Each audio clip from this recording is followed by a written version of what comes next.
Hare Krishna. Once upon a time, there lived a kid in Africa. He lives in such a place, in a remote place where there is no electricity, there is no power, there is no current, there is no water, no facilities. They just survive by collecting some things from the forest and they live in a group, in a small group. Now, one day, this kid, he goes to his mother and he asks his mother, Mama, Mama, I want pizza. So mother gets shocked. So he speaks in that particular regional language. It's not English. So suddenly he says pizza, and then his mother gets shocked. What is this pizza? I never heard of it. You never heard of it, nor neither of us heard of it, and you haven't seen it till now. How did you know about something called pizza? What is this pizza? So she gets confused. What is he asking? Then that's it. That's the end of the story. Now, what is this story? This is ridiculous. What do we learn from this? Okay, so I'll tell you the similar thing that happens in our life, and then you can relate with the story. Okay, so what is that one common thing that we all long for?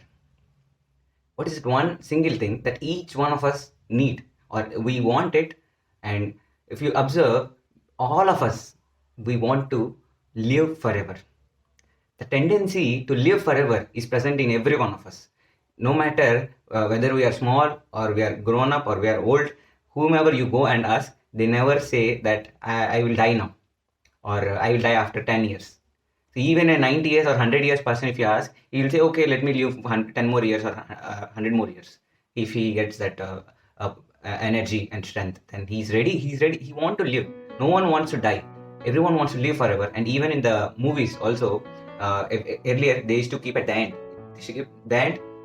Some movies they used to keep happily ever after.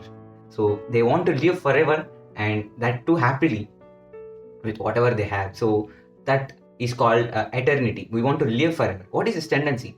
For example, the kid from Africa, he wants pizza, and he doesn't know what is. How can you say that the kid doesn't know about pizza? If he knows about pizza, only then he can ask. So similarly, in our life, can you see anything around you, around us? Can you see anything that lasts forever, that doesn't destroy or that doesn't have any death? No, you can't find anything around you that lives forever or lasts forever. The only thing that you can find is ourself. So the tendency to live forever is not coming from our mind, not from our thoughts, not from our imagination, not from the body, not from anything around us. Just like a kid knows about the pizza, that's why he is asking. So similarly, we have experienced it, that we live forever, and that is what we long for. It may be in a different body. That's called reincarnation. We take birth again. So this is an inference. This is a small story that helps us to infer that we have something within us that is the real identity of the self. That's the soul. So anything that you learned in this video, you can share it in the comments. Hare Krishna. This is Prasanth from Gita4youth.